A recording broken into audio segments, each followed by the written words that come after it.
আগত জাতীয় নির্বাচন ঘিরে জনমনে এখন এক গভীর জল্পনা। দেশের প্রতিটি প্রান্ত যেন এই মেগা ইভেন্ট নিয়ে চলছে জোর আলোচনা। ইতিমধ্যে ডাকসু, জাকসু এবং অন্যান্য বিশ্ববিদ্যালয়ের নির্বাচনগুলোর আগাম ইঙ্গিত দিচ্ছে আগামী রাজনীতির গতিপথ কোন দিকে মোড় নিতে পারে। অনেকের মনে প্রশ্ন, আসন্ন জাতীয় নির্বাচন কি আদৌ অবাধ, সুষ্ঠু ও গ্রহণযোগ্য হবে? এই সংশয় যখন কাটেনি, ঠিক তখনই অন্তর্বর্তী সরকার নির্বাচনকে কেন্দ্র করে যে পদক্ষেপগুলো হাতে নিচ্ছে তাতে সাধারণ মানুষের ভোটের মধ্যে আগামীতে সরকার নির্বাচন হবে বলে এক নতুন আশার আলো দেখাচ্ছে। এই প্রেক্ষিতে সাম্প্রতিক একটি জরিপ চালানো হয়েছে, যা নিয়ে রাজনৈতিক মহলে সৃষ্টি হয়েছে তীব্র আলোচনা। জরিপটি প্রকাশ করেছে বাংলাদেশ সাধারণ মানুষ আগামীতে কোন রাজনৈতিক দলকে ক্ষমতার আসনে দেখতে চায়। জনপ্রিয় গণমাধ্যম বিবিসি বাংলা এই গুরুত্বপূর্ণ জরিপটি পরিচালনা করেছেন, যেখানে বিস্ময়করভাবে অংশ নিয়েছে 3,50,00,000 ভোটার। জরিপের ফলাফল বলছে, যদিও রাজনৈতিক মেরুকরণ তীব্র, কিন্তু দল আবারও সাধারণ মানুষের আস্থা ফিরে পেতে শুরু করেছে, যা আগামী নির্বাচনের প্রেক্ষাপটকে আরও জটিল করে তুলেছে। এই জরিপটি বাংলাদেশের 6টি রাজনৈতিক দল অংশগ্রহণ করেছিল। দলগুলো হলো জাতীয় পার্টি, ইসলামী আন্দোলন বাংলাদেশ, জাতীয় নাগরিক পার্টি, জামায়াতে ইসলাম, বাংলাদেশ জাতীয়তাবাদী বিএনপি এবং বাংলাদেশ আওয়ামী লীগ। এছাড়া অপশন হিসেবে অন্যান্য দলকেও রাখা হয়েছিল। তো চলুন এই জনমত জরিপের বিস্তারিত ফলাফল ডুব দেওয়া যাক, যা উন্মোচন হবে অবাধ, সুষ্ঠু ও গ্রহণযোগ্যমূলক নির্বাচন হলে কোন দল কত শতাংশ মানুষের সমর্থন পাবে এবং সংসদে কতটি আসন নিশ্চিত হতে পারে। তবে এটি মনে রাখা জরুরি, এটি কেবল একটি অনলাইন জরিপ মাত্র। আসল রায় দেবে জনগণ নির্বাচনের দিন ভোট কেন্দ্রে। প্রিয় দর্শক, প্রথমেই দেখে আসি আগামী নির্বাচন অবাধ, সুষ্ঠু ও গ্রহণযোগ্যমূলক হয়, তবে অন্যান্য দল কত শতাংশ মানুষ সমর্থন পেতে পারে। অন্যান্য দলের মধ্যে রয়েছে ছোট আঞ্চলিক দল, স্বতন্ত্র প্রার্থী এবং বিভিন্ন নাগরিক প্ল্যাটফর্ম।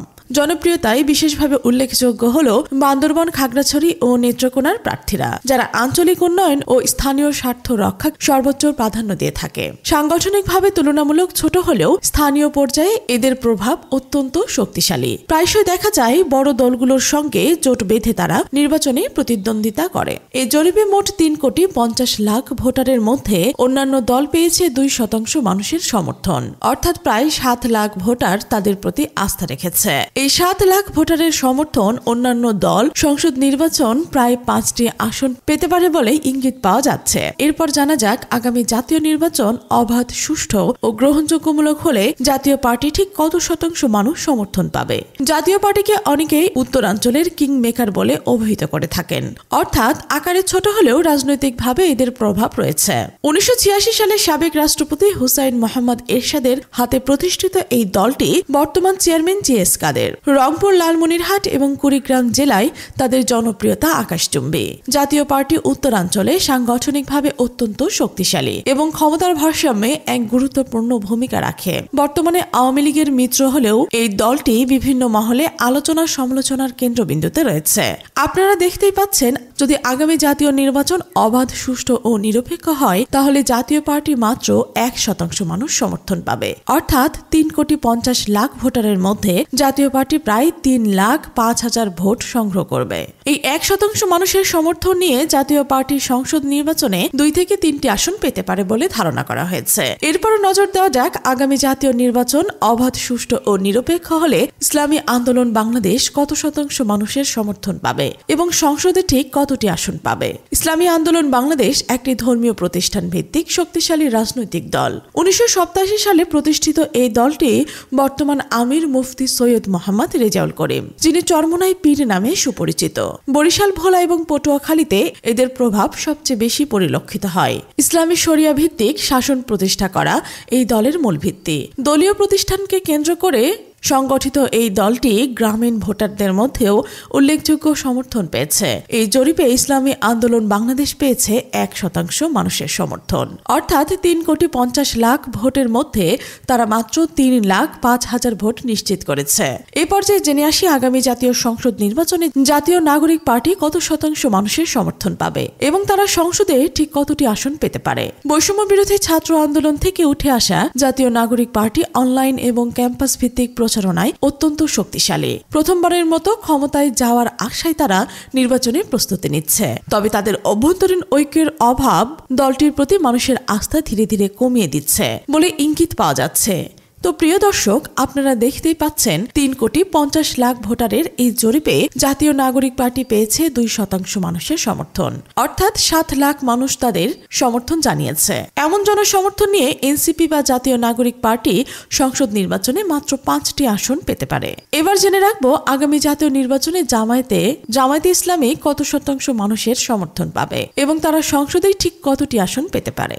জামায়াতে ইসলাম একটি ধর্মভিত্তিক রাজনৈতিক দল যা 1941 সালে প্রতিষ্ঠিত হয়েছিল। দলটির বর্তমান আমির ডক্টর শফিকুর রহমান। সিলেট, রাজশাহী, দিনাজপুর ও কুমিল্লার এই দলটির জনপ্রিয়তা বেশ চোখে পড়ার মতো। প্রিয় দর্শক, দেখতেই পাচ্ছেন 3,50,00,000 ভোটারের এই জরিপে জামায়াতে ইসলাম পেয়েছে 14% মানুষের সমর্থন, অর্থাৎ প্রায় 49 লাখ ভোটার তাদের প্রতি আস্থা জ্ঞাপন করেছে। এই বিশাল জনসমর্থনের ভিত্তিতে জামায়াতে ইসলামী সংসদে 300টি আসনের মধ্যে 48টি আসন পেতে পারে। চলুন এ পর্যায়ে জেনে আসি আগামী জাতীয় সংসদ নির্বাচনে বাংলাদেশ জাতীয়তাবাদী দল বিএনপি কত শতাংশ মানুষের সমর্থন পাবে। এই মুহূর্তে বাংলাদেশের রাজনৈতিক দলগুলোর মধ্যে দ্বিতীয় শক্তিশালী অবস্থানে রয়েছে বাংলাদেশ জাতীয়তাবাদী দল বিএনপি। গ্রামে এবং শহরের দিকে তাকালে মোটামুটি ভালো ভোট ব্যাংক রয়েছে। বাংলাদেশ জাতীয়তাবাদী দল বিএনপির জনপ্রিয়তা জেলাগুলোর মধ্যে রয়েছে কুমিল্লা, বরিশাল, চট্টগ্রাম ও নোয়াখালী। এসব অঞ্চলে দলটির জনপ্রিয়তা হলেও বাংলাদেশে ব্যাপক পর্যায়ে দলটিতে কিছু চাঁদাবাজির কারণে তাদের ব্যাপক দুর্নাম হয়ে যাওয়ায় তাদের কিছু ভোট কমতেও পারে বলে আশঙ্কা করা হচ্ছে। তো এই জরিপে বাংলাদেশ জাতীয়তাবাদী দল বিএনপি পেয়েছে 25% মানুষের সমর্থন, অর্থাৎ 3,50,00,000 ভোটারের মধ্যে তারা পেয়েছে 87,50,000 ভোট। আর এ পরিমাণ জনসমর্থনে বিএনপি আগামী সংসদ নির্বাচনে প্রায় 73টি আসন পেতে পারে। তো প্রিয় দর্শক, সব শেষে জানবো আগামী নির্বাচন যদি অবাধ, সুষ্ঠু ও গ্রহণযোগ্যমূলক হয় তবে বাংলাদেশ আওয়ামী লীগ কত শতাংশ মানুষের সমর্থন পেতে পারে এবং তারা সংসদে কতটি আসন নিশ্চিত করতে পারবে। এই জরিপে আবারও একক সংখ্যাগরিষ্ঠতা নিয়ে এগিয়ে রয়েছে বাংলাদেশ আওয়ামী লীগ। বাংলাদেশের যে পরিস্থিতি, সে পরিস্থিতিতে অনেকেই ভাবছে আগে আমরা ভালো ছিলাম। দেশের রাজনৈতিক অস্থিরতার মধ্যে এখনো সে আগের জনপ্রিয়তা ধরে রেখেছে বাংলাদেশ আওয়ামী লীগ। বিশেষ করে গ্রামীণ ভোট ব্যাংক এখনো তাদের সক্রিয় অবস্থানে রয়েছে। সবশেষে জরিপে দেখা গেছে দলটি বিপুল ভোটে জয়ী হয়েছে। যদিও এই দলটির রাজনৈতিক কর্মকাণ্ড নিষিদ্ধ, তবুও দলের নেতাকর্মীরা গোপনে প্রচার প্রচারণা চালাচ্ছে বলে উল্লেখ করা হয়েছে। 75 বছরের পুরনো মুক্তিযুদ্ধের নেতৃত্ব দানকারী এই রাজনৈতিক দলটির প্রতিষ্ঠাতা হলেন শেখ মুজিবুর রহমান। গোপালগঞ্জ, ফরিদপুর, নড়াইল, কক্সবাজার ও ময়মনসিংহে তাদের জনপ্রিয়তা ব্যাপক। তো এই জরিপটিতে আওয়ামী লীগ পেয়েছে 55% মানুষের সমর্থন, অর্থাৎ 3,50,00,000 ভোটারের মধ্যে প্রায় 1,92,50,000 মানুষের সমর্থন পেয়েছে আওয়ামী লীগ। আর এই 55% মানুষের সমর্থনে আওয়ামী লীগ 300টি আসনের মধ্যে 160 থেকে 170টি আসন অনায়াসে পেয়ে যাবে বলে পূর্বাভাস পাওয়া যায়। এখন অনেকেই হয়তো মনে করতে পারেন এটা আমার ব্যক্তিগত মন করা জরিপ, কিন্তু এটাই সত্য যে 3,50,00,000 ভোটারের এই বিশাল জরিপে আওয়ামী লীগ সত্যি এতগুলো আসন পেয়েছে এবং এতগুলো মানুষ তাদের সমর্থনও জানিয়েছে। এখানে আমার ব্যক্তিগত কোনো মতামত নেই। জনগণ যাকে ভোট দিয়েছে সে জয়ী হবে। এছাড়াও আপনি কমেন্টসে জানাতে ভুলবেন না যে আগামী জাতীয় নির্বাচনে আওয়ামী লীগ কি সত্যি এতগুলো আসন পেতে পারে? সবগুলো দলকে হারিয়ে তারা কি আবারও জাতীয় নির্বাচনে ভূমিধস জয় পেতে পারে? এই জরিপটি থেকে আপনার কি মনে হচ্ছে? আপনার কি মনে হচ্ছে এই জরিপটি শতভাগ সত্য? কমেন্টস করে আপনার মূল্যবান মতামত অবশ্যই জানাবেন। কেননা একটি দল নিষিদ্ধ হওয়ার পরও কিভাবে এতগুলো মানুষের সমর্থন পেতে পারে, এই প্রশ্নটি হয়তো অনেকের মনেই ঘুরপাক খাচ্ছে। তো দর্শক, এই ছিল আমাদের আজকের আয়োজন। আগামী নির্বাচনে আপনি কোন দলকে ক্ষমতায় দেখতে চান তা অবশ্যই কমেন্টে জানাবেন।